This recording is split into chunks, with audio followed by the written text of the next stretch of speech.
कमल के फूल। ये कहानी एक प्रेमी और प्रेमिका के साथ हम सभी की कहानी है, इसलिए इस कहानी के अंत तक आप जरूर बने रहें। एक प्रेमी और प्रेमिका एक बड़े से तालाब के पास से हंसते खिलखिलाते हुए गुजर रहे थे।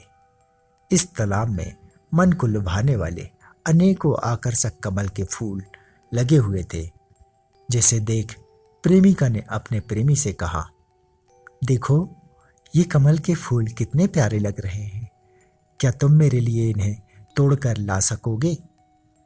प्रेमी ने कहा, प्रिय, ये कमल के फूल दूर से ही प्यारे लग रहे हैं, इन्हें तोड़ने के बाद ये कुछ समय पश्चात मुरझा जाएंगे, फिर इनका आकर्षक रूप समाप्त हो जाएगा।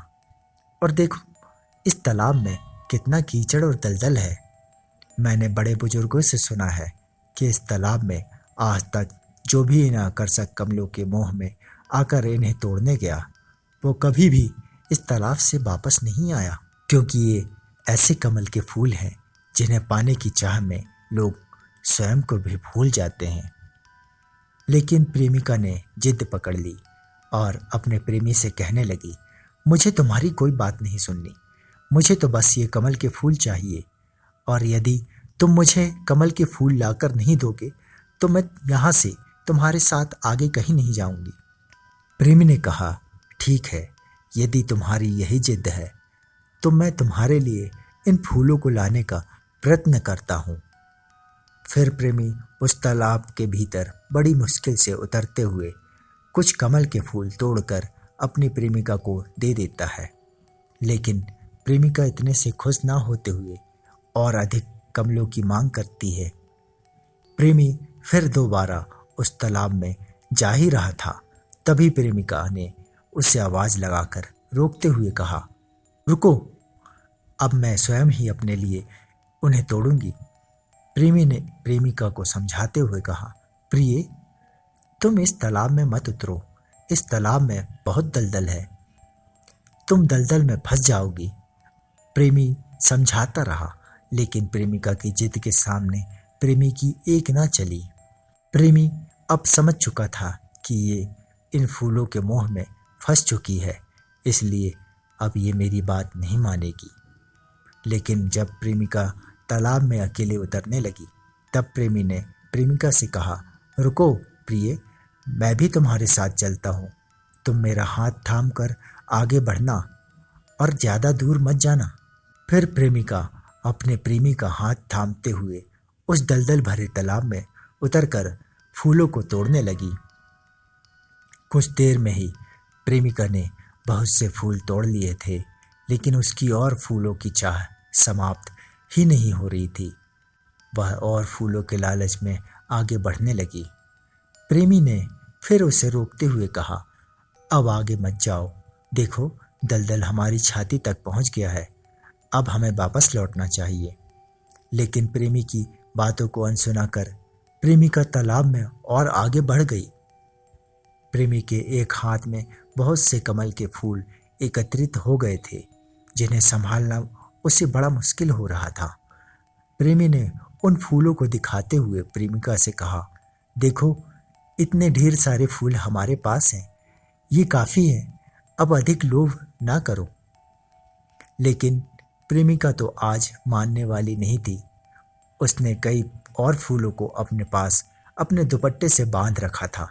फिर भी प्रेमिका अपने प्रेमी पर क्रोधित होकर बोली, तुम चुप रहो, अब हम इतनी दूर तक आ ही चुके हैं, तो मैं इन सभी फूलों को यहाँ से लेकर ही जाऊंगी, और यदि तुम्हें जाना ही है तो मेरा हाथ छोड़कर तुम इस तालाब से बाहर जा सकते हो।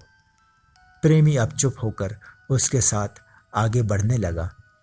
प्रेमिका उन फूलों के लालच में चूर उस दलदल में सरकते हुए एक और कमल का फूल जो उसके सामने ही लगा हुआ था, उसे तोड़ने के लिए प्रेमिका ने अपने प्रेमी से अपना हाथ छुड़ाते हुए उस कमल की तरफ बढ़ाया ही था। तभी अचानक प्रेमिका देखते ही देखते उस दलदल में डूबने लगी। प्रेमी अपनी प्रेमिका को बचाने के लिए आगे बढ़ा, लेकिन पल भर में दोनों उस दलदल में समा गए। अब वहां चारों तरफ एक घोर सन्नाटा सा छा गया था। कुछ समय बाद उन दोनों की आत्माएं उस तालाब से बाहर निकली। प्रेमिका की आत्मा अब भी अपने प्रेमी को दोष देते हुए कह रही थी, यदि तुम मेरा हाथ नहीं छोड़ते तो मैं और भी फूल तोड़ लेती। तुम्हारी वजह से ही मैं इस तालाब में डूब गई। लेकिन अब प्रेमी की आत्मा उससे कुछ न कहते हुए चुप ही रही। प्रेमिका ने लालच में आकर स्वयं को तो खो ही दिया था, साथ में उसने अपने प्रेमी को भी खो दिया था, जो अब कभी उससे कुछ नहीं कह सकेगा। दोस्तों, अब आप ही बताएं कि क्या इसमें प्रेमी की गलती थी? यदि प्रेमी की गलती थी तो उसे ऐसा क्या करना चाहिए था जिससे दोनों की ही जान बच जाती? ये कहानी हमें सीख देती है कि ये दलदल और कीचड़ से भरा हुआ तालाब हमारी भौतिक दुनिया का ही एक रूप है, जिसमें अनेकों ऐसे आकर्षक कमल के फूल लगे हुए हैं, जिसे पाने के लिए हम सभी दलदल में डूबते ही चले जाते हैं। हमारी कुछ मांगे पूर्ण हो जाने के बाद भी हमारी और अधिक की मांग कभी समाप्त ही नहीं होती। और उस प्रेमी के रूप में हम ही तो हैं जो अपने स्नेहियों के लिए ना चाहते हुए भी उनकी कई अनुचित मांगों को पूरा करने का प्रयास करते ही रहते हैं, और अपने उन स्नेहियों के साथ हमारी भी अनेकों चाहते हैं जिनका कभी अंत नहीं होता। हमारी अपेक्षाएं, हमारी मांगे तो कभी भी समाप्त नहीं होती, लेकिन हम जरूर एक दिन इन इच्छाओं के साथ समाप्त हो जाते हैं। क्या हम कभी इस दुनिया के दलदल से बाहर निकल पाएंगे?